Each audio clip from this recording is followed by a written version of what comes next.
Infinix দেশের মার্কেটে নিয়ে আসতে যাচ্ছে তাদের খুবই জোস লেভেলের একটা ফোন ইনফিনিক্স নোট 40 প্রো। ফোনটা কয়েকদিনের মধ্যে দেশের মার্কেটে আপনি মিড বাজেট সেগমেন্টে অফিসিয়ালভাবে দেখতে পাবেন। এই ফোনটাতে দেওয়া হয়েছে এই বাজেটে ওয়্যারলেস চার্জার, থাকছে জোস লেভেলের ডিজাইন, 108 মেগাপিক্সেলের ক্যামেরা এবং দেওয়া হয়েছে 120 হার্জ রিফ্রেশ রেটের ডিসপ্লে।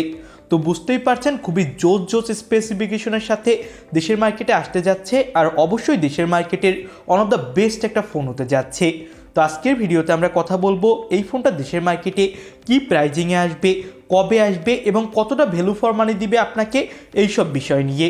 সো আর দেরি করবো না, শুরু করে দিব আজকের মূল ভিডিও। শুরুটা করা যাক এই ফোনটার লুক ডিজাইন দিয়ে।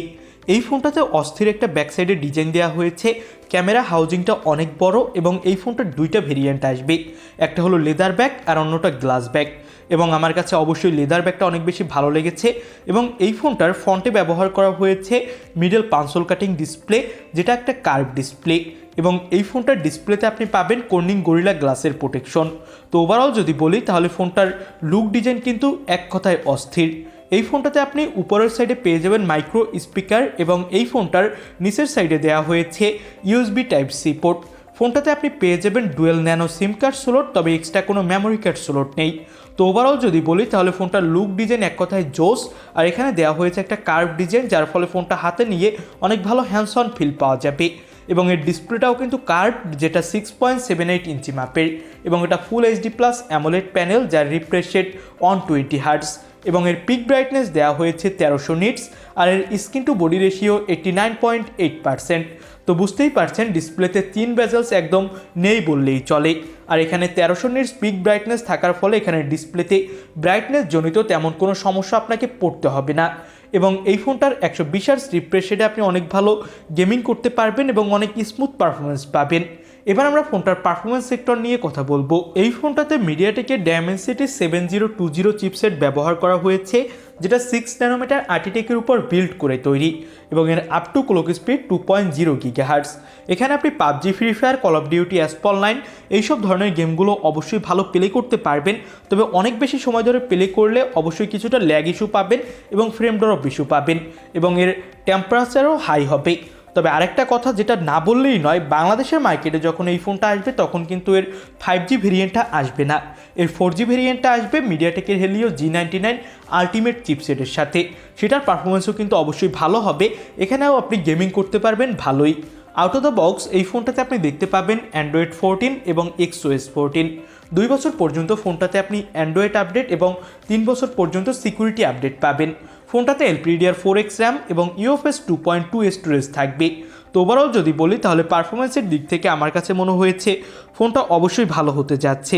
এবার আমরা কথা বলবো এই ফোনটার ক্যামেরা কোয়ালিটি নিয়ে। ব্যাক সাইডে এই ফোনটাতে 108 মেগাপিক্সেলের ক্যামেরা পাবেন, যেটা OIS এর সাথে এসেছে। 2 মেগাপিক্সেলের ম্যাক্রো আর 2 মেগাপিক্সেলের ডিপ সেন্সর এখানে ইউজ করা হয়েছে। ব্যাকসাইডের ক্যামেরা দিয়ে আপনি 4K 30 FPS এ ভিডিও রেকর্ডিং করতে পারবেন এবং এই ফোনটার সামনে দেওয়া হয়েছে 32 মেগাপিক্সেলের সেলফি ক্যামেরা এবং সামনের ক্যামেরা দিয়ে ফুল এইচডি প্লাস রেজুলেশনে ভিডিও রেকর্ড করার সাপোর্ট থাকছে। তবে ফোনটার ক্যামেরা কোয়ালিটি আরও একটু ইম্প্রুভ করলে আমার কাছে ভালো লাগতো, যেমন এখানে 8 মেগাপিক্সেলের একটা আলট্রা ওয়াইড ক্যামেরা দিলে আমার কাছে মনে হয়েছে ফোনটার ক্যামেরা কোয়ালিটি আরও বেশি জোস হতো। তবে এই বাজেটে প্রায় সব ব্র্যান্ডই এই সেম লেভেলের ক্যামেরার ফোন আমাদের প্রোভাইড করে। ফোনটাতে আপনি পেয়ে যাবেন 5000 mAh ব্যাটারি, বক্সে 45 ওয়াটের একটা ফাস্ট চার্জার পাবেন এবং এখানে কিন্তু 20 ওয়াটের ওয়্যারলেস চার্জারের সাপোর্ট থাকছে। ফোনটাকে 50% চার্জ করতে আপনার 26 মিনিটের মতো সময় লাগবে এবং দুইটা কালার ভেরিয়েন্টে মার্কেটে আপনি এই ফোনটা অ্যাভেলেবেল পাবেন। তো এবার আমরা ফোনটার প্রাইস নিয়ে কথা বলবো। গ্লোবাল মার্কেটে এই ফোনটা $259 লঞ্চ করা হয়েছে, যেটা বাংলাদেশের মার্কেটের প্রাইস আমার কাছে মনে হয় 28 থেকে 30 হাজারের মধ্যে থাকবে, হতে পারে অফিসিয়াল প্রাইস 29,999 টাকা। তো এই বাজেটে যদি দেশের মার্কেটে আসে তাহলে এই ফোনটার অস্থির ডিজাইন, পাশাপাশি এর জোস লেভেলের ডিসপ্লে কোয়ালিটি, বেস্ট একটা পারফরমেন্স এবং ভালো ক্যামেরা কোয়ালিটির জন্য আমি বলবো ফোনটা একটা বেস্ট ফোন হবে এই বাজেটে।